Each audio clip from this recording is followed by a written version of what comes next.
I'm so cold. -30, -40 with the wind chill. Day 29 of in tub so far. Water's all frozen. I'm here on the ice and there's no way out. Tough day. Pushing myself harder and harder, and I'm sleeping less and less. On day 33, I'm absolutely exhausted. I haven't slept for like 48 hours. How can I do this? I can't. My name is Preet Chandi and I'm aiming to be the first woman of colour to do a solo expedition to the South Pole. There's this fire inside me. I believe that's this whole community behind me. I can hardly move. I felt like I was empty.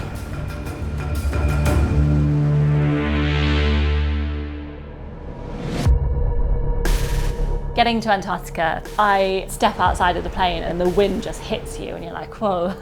And they left and that's it, I'm on my own. You do a 360 and there's just whiteness. You feel tiny, this little speck on this like huge like white desert. I'm Punjabi, from Derby, born and bred here with 2 older brothers. I was raised by my granddad and we're part of a community. We're not far from the Peak District and people often ask me, what hikes did you do when you were younger? Where did you walk? I used to walk to Asda, that's the walk that I remember doing. My mum used to work there. I joined the British Army. It opened up a very different world for me. And I genuinely believe the more we do, the more we realise we're capable of. When I started looking into Antarctica, I felt like a complete outsider. I knew nothing about the South Pole. Most of my family thought I was going to Southall, so it's just so different from anything we knew. I'll be honest, felt like I didn't belong in those spaces, but I went anyway. I'm here on day 1, aiming to be the first woman of colour to do a solo expedition to the South Pole. The weight of that is huge, but also what a privilege. I have these people with me, this huge community, and I listen to South Asian authors, I listen to Hindi tunes on the way. Having their voices with me was incredibly special. So I'm skiing now, I'm skiing forward, the sun is out, and it is beyond beautiful. I stop, I have a break, I have some snacks every hour. I'm having 5,000 calories a day. And I'll be honest, the first few days, I was like, this is amazing. On day 2, just about to head out for the day and feeling good. And the sun is out, so what more could I want? And then the weather turned. As soon as that wind hits, everything changes. Things then start to get a bit harder. I'm doing, 13 hours a day of skiing before putting my tent up. I'm on like day 4, I've still got over 40 days to do. How am I going to do this? I start moving. Just everything is harder. Where am I staring? Someone once described it as like a marshmallow, like you're inside a marshmallow and I can't eat my way out of this marshmallow. And then mentally, it is a different ball game. I genuinely sometimes felt like I was in mental prison. I'm here on the ice and there's no way out. It's so cold. I cannot even explain, I'm so cold. -30, -40 with the wind chill. I remember thinking I could scream and I wouldn't be able to hear my scream. I'm exhausted. I'm there on my own, pulling my sled, but I'm visualizing these figures behind me, helping me, pushing me forward. When I'm stopping, when I'm having doubts in my head saying, it's okay, Preeti.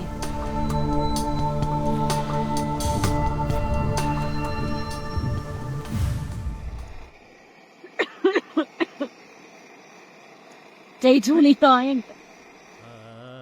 So the trip starts to get difficult. I'm so sleep deprived that I start to hallucinate and I could see people coming out of the sun.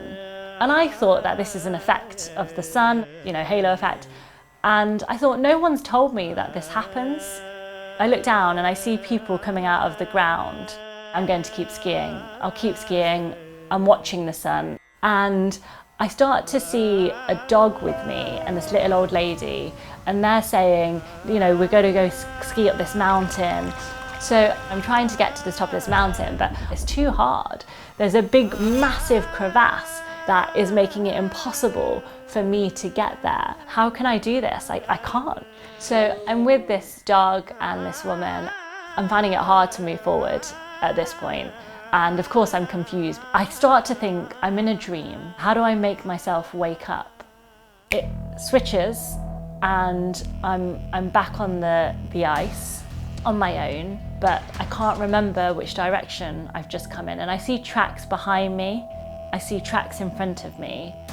And I had a compass, but it's almost like I couldn't understand the numbers. Trying to go the next day, I'm so exhausted. I can hardly move. And at this point, I think I do feel a little bit scared. It's 10-minute ski. I have to stop. I'm too tired. I just can't move. Another 10 minutes, stop. Another 10 minutes, stop. This cough, which I've had since literally the beginning. I think it's getting a little bit worse. I felt like I was empty. On day 33, I'm absolutely exhausted. I haven't slept for like 48 hours. So I don't think I was just physically tired, I think I was mentally exhausted. I can't give up. You know, I've got to remember what this is about. And I'm close, I know I'm close.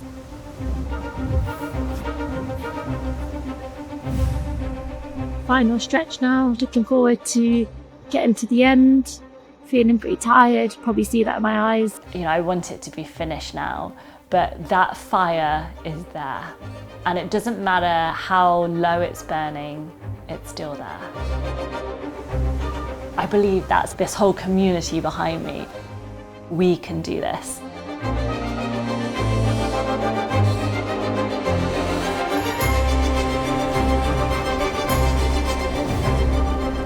Just woken up, really needed that sleep, and hoping to reach the South Pole today. Yay! As I'm skiing, I see something in the distance, and I haven't seen anything for, you know, days and days on end, for months. And I think that must be it. That must be the South Pole. Just made it to the South Pole in 40 days. Really happy to be here. I touched the sign and I touched the ornament there. I'm exhausted, yet super alive and awake. Who would have thought 3 years ago I knew absolutely nothing of Antarctica, and I've been training for this for just over 2 years, so I'm so happy to be here. I was still at the South Pole when I got a message saying you're on the front page of the Times. I was like, no way. I can't. On this day, my nephew is also being born, which is also, you know, incredibly exciting. And I say make sure you keep a copy so that I can see.